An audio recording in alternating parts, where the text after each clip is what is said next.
Welcome back everyone, it's Caleb. We're with Red Racing Industries. In this video I'm going to be going over the top 3 most underrated cars to drive or use inside of Gran Turismo 7. Here we are, we're going to hop in, start turning our cameras on, just get the recording going. Perfect. Super easy. We're going to hop in once again, go over the top 3 most underrated cars inside of Gran Turismo 7. So here we go. I'm going to briefly go over them a little bit. The first one is going to be the 1991 Honda Beat, this beauty right here. Now I have slightly upgraded this one a little bit, just more cosmetics. I did do a weight reduction upgrade, a few upgrades there. So we've got our nice 5-speed manual gearbox, just very simple, plain interior. Now that only really matters when you're driving it in real life. Now I have also added a rolled cage, as you can see there. Just a few upgrades because on the video I made prior, I wanted to see how far we could take this car, being the most underrated car. So this is number 1. This is the most underrated car that we've already upgraded with some carbon fiber. Nice little car that is very, very, very light. So we're going to go ahead and hop right in. Now I'm keeping it yellow. That's the way I bought it. Let's go ahead and do a nice little race so that you can get a feel of why it's underrated. So right now we have 72 horsepower. We have a few upgrades, not much because I've taken a lot of them off. You start about 60 or so horsepower. I think it's 68, 69. And it weighs, about 2,000 pounds, give or take. Let's race. Let's see, we can race on Laguna Seca. Give us 2 laps to race on the Laguna Seca. And that's what we're going to do with all 3. We're going to race them and going over why they're underrated. I mean, it's got no horsepower. Yes, it weighs light. That's a good thing. It's just a very small K car. And of course, we got a Toyota Aqua. I don't even know what that is that we're racing against. That was not my fault. That was not my fault at all. Let's go ahead and get back on the road here. And once again, go over why this is underrated. So, from the factory, you don't have any of these carbon fiber modifications. It is a 5-speed manual gearbox. It is also built in 1991, or that's when it came out. I mean, just look at it. It is very, very tiny, very small, which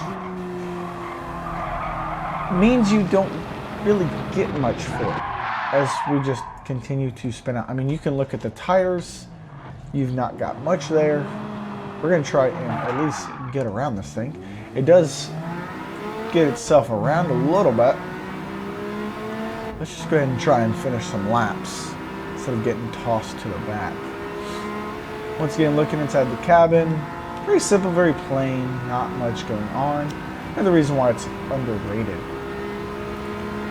But it's a K car. It's not a race car by any means, but if you're looking for a small class vehicle that you can get up over 500 performance points, this is the one to get. If you're running a 600 pp class or something like that, then this K car is great because you can not only upgrade it, you can change the downforce, you can put a lot of power into it. It weighs nothing. Just let's go down this corkscrew here. No grip on the front there, and spin out. And that's because of it in its stock form. It being stock is not, I mean, that's why it's underrated.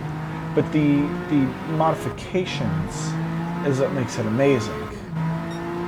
Now, once again, I don't have, my horsepower, things like that. And we're just trying to get around this track at this moment. But cute little car. Nimble, handles well, aside from my mistake going around that corner there.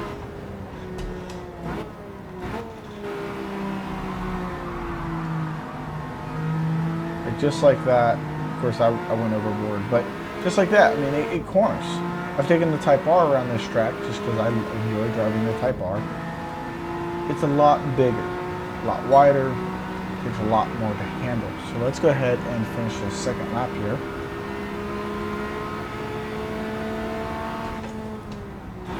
You can still get up almost 100 miles an hour driving this little car. Come on.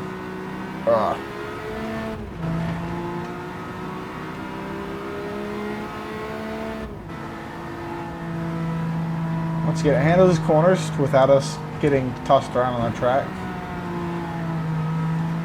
I just have to hold it a little bit better. So I've got the comfort tires on. I don't have anything special. I try to revert most things back to stock, as I've already mentioned. And we're going to be finishing this one up soon, but like we're catching up. Now that's also because we're on easy. There we go. Oh goodness. I mean, this thing looks like a Prius SUV. I don't know. Never seen a Toyota Aqua. But this is kind of small class cars. There's a Prius. Small class cars you would be racing with if you're starting in this class. And I think this is cool. You got your blinkers inside as well. So blinkers cool. You got your hazards. We'll take this. Oh. So going down this corkscrew is not this car's specialty because of the rear end coming around.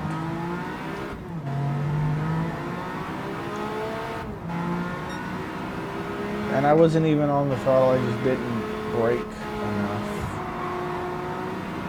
to get around it.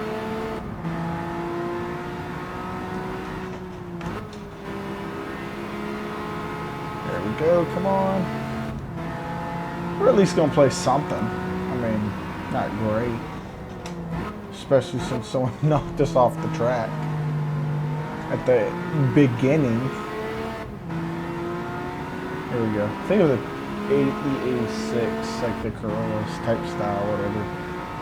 The two-door. So that's your little car there. So let's go ahead and just swap cars real quick. Like I said, I will go back to the home so you can see the next car a little bit. So this is considered the second most underrated car inside of Gran Turismo. We will be going back to Laguna Seca so we can compare everything back to back. I'm going to try and move through quick here, the quicker this goes. So I got everything followed by year. Let's go down.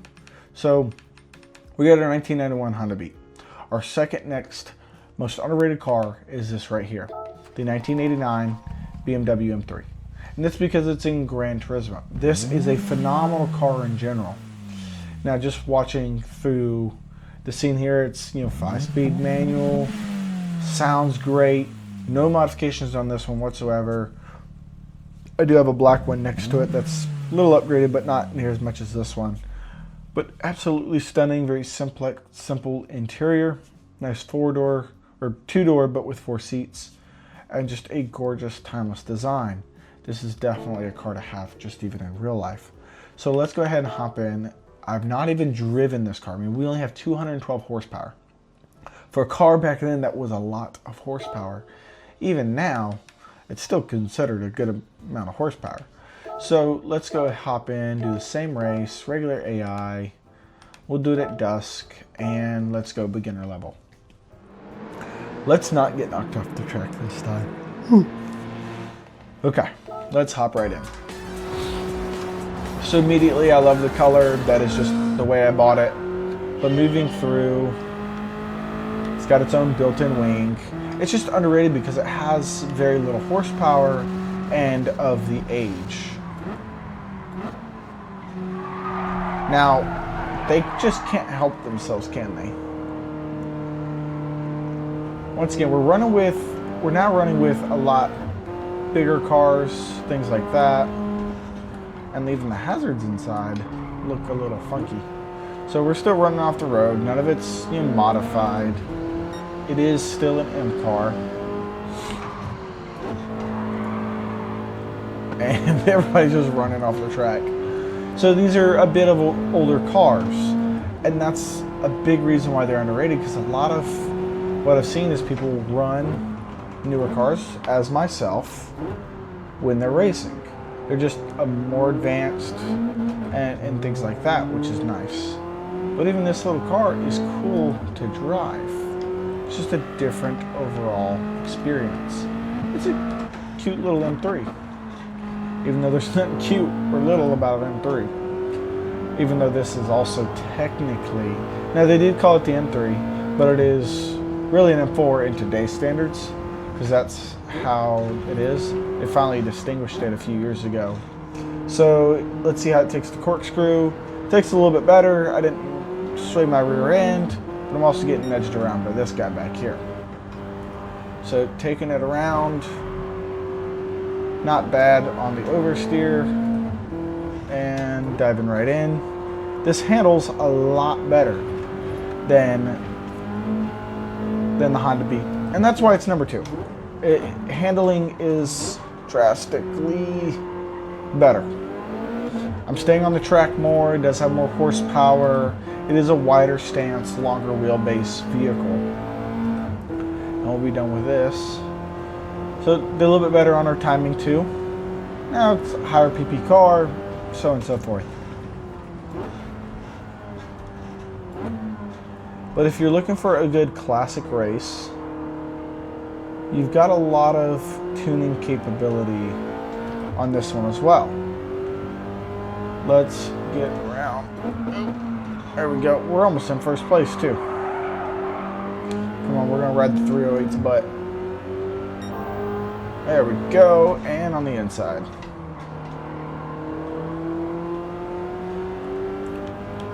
It's also a cute little car. If I can even get next to it to look at it, there, okay. He braked on us. So moving around, I'm gonna kind of read what I had pre-wrote for this car here. I'd already just remembered everything on the Honda Beat, so I'm sorry. So, actually this, yeah. So let's hop in. And it's underrated, so you got perfect steering feedback on GT7 physics. It's balanced, lightweight, analog, and one of the most connected cars to drive. And that's kind of what I was trying to explain a little bit. I just had the wrong way to say it. We're still doing better lap time even with driving with a phone in our hand. There we go. Coming around the track. So this time we've placed second, which is really good. Given no modifications, I've not driven on this track with that before, and this is the second time I've driven on this track without a racing line, because I've recently turned off the racing line to get a different feel and be better racing on these tracks. So let's go ahead and move forward. Going through, here we go. We're doing a lot of laps today, a lot of miles. Okay. Now we're gonna move to the third one. This is the Mitsubishi Evo GT, Mitsubishi GTO Twin Turbo 1991 model. So I'm gonna kind of read under it. It's got 300 horsepower, by far the highest horsepower in this segment of underrated cars. So let's go ahead and go over to it. There we go. And we got a lot more PP here, more performance points. So heavier, yes, but the all-wheel drive grip is unbeatable out of the corners, balances raw speed and control beautifully when tuned right. Feels way more planted than stats suggest. So let me make sure I've got, we'll go back to that. So you can hear it already. We're gonna get it to stop doing all that. But another manual, gotta love it. I know there's got to be some automatics in here, but a lot of them that I'm seeing are manual. The car looks gorgeous, not near as pretty as the BMW, but a great Mitsubishi of this time. Two-door, light. It is heavier weight. I mean, it's almost 4,000 pounds, but it does have all-wheel drive, and we've got no miles on it, so you can see. 285 horsepower, so almost 300. So you're getting up there a little bit. Let's go ahead and hop back in. We're gonna hit another Laguna Seca. Same track, same time, same everything. So, come on, let's get us in here. As we wrap this up, this is going, number 3. This is top 3 most underrated cars in Gran Turismo 7. And once again, you can see the blinkers, which look cool, and you got the hazards, and you got high beams, and so on and so forth. You got your little wing back there. It is all-wheel drive. I'm getting a lot of feedback on here. Come around that corner. One more thing I want you to see, if I don't hit a car. Let's go around this corner here. If we can open it up. Yeah, nope, that didn't work. Okay, let's get back on this track here. But it looks nice. You got pop-up headlights, which is another thing that's cool. You got pop-up headlights. And this has a lot of tuning potential, so you can tune it up, get it going. Great in this class as well because of that all-wheel drive. Takes these corners great. He's gotten beat up already. Could have been me. Okay, let's go around that MR2 and around the corkscrew. And this is another spot where it's good at, because going out of the corkscrew, even though I still kind of messed up there, it did pretty good. Now, I will say I'm getting a lot more feedback from the steering wheel than I did from either one of those two cars combined. So there's a lot more vibrations coming out of it, so you can feel it.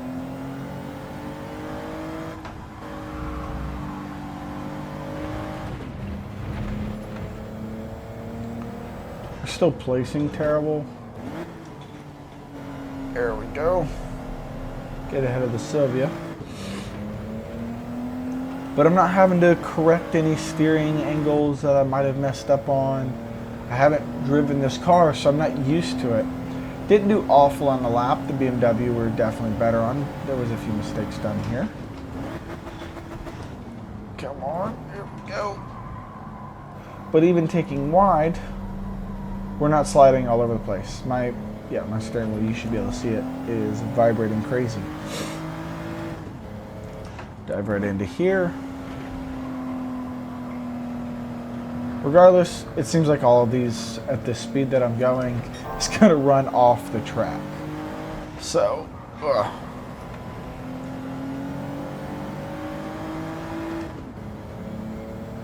you can even see him moving his hand. That's how realistic this stuff is. Go around that corner. Like, this even competes, being stock competes with a GR86, because this is a lot more horsepower. The GR86 is about 200 horsepower. This is almost up there with 300. I mean, he's in a rearview mirror. So if you're wanting an older car that competes with newer cars, and that's a class you're kind of going for, you know, whoever can pick the oldest that still performs great. That's not a luxury. So there we go, coming around that corkscrew at that last one there. And that looks beautiful. This is a cute little Ferrari that they're in up here. Yeah, I am just coming out crazy on that back end there. But overall, if you take it right through these corners, you're not going to get a lot of that. I'm just a little hard on it. So as we finish this lap here, we do place second, or third, sorry. So we're a bit behind. But still, all three underrated for one reason or another. All absolutely cool vehicles. I can't say gorgeous. Like, that's got a nice silhouette to it. The BMW wins the look race. And just moving on through, getting to race every single one of them. Let's move back out. We'll go back to them. But they've got all their own little learn more information, which will tell you everything about them, which is nice. All the cars do. Oh, that's too far. There we go. Back to the garage. But yeah, every single one of them's underrated. I mean, you're still under 500 pp here. Let's go ahead and change car so I can get back into it. Here we go. So you're at 350 pp roughly. It is on the lower end on the pp on the Honda Beat. You're at 475 stock on the GTO and 466 on the M3. And that's why I went in that order, because of not only the pp's but also the specs. You have different weight distributions. You're looking at 70, right under 670 horsepower for the Honda Beat. A little over that 1,500 pounds because it's modified. You get the four-wheel drive, 285 horsepower, 370, 100 pounds. Sorry about that. Oh, sorry. Yeah, I still went backwards. But I said 466. I was looking at the wrong M3. The M389, not the Sport Evolution, with 212 horsepower, is coming at 461 pp. Still all great cars, but that's why they're underrated. They're low in the pp's. Like, we can go to some of my newer cars, like even the Mustang. You're almost 600 pp. This little Clio, that's 470, and that's a joke of a car. Here's another Mitsubishi. You're over 500 on that. So they compete very well, even being 20, 30 plus years old compared to relative new ones. And that's what a lot of people are racing now. I do have this beautiful 400R. Now that's an older car, but it's got 400 horsepower from the factory, like 380 or something. And I've also upgraded it. But anyway, that is this video. We're gonna go ahead and get a nice little go through on just being able to see through on this. But other than that, they're all most underrated. This is my favorite out of the three, just to let you know, number two there. But yeah, I mean, that ends that video of the top 3 most underrated cars in Gran Turismo 7. I'll see y'all on the next video.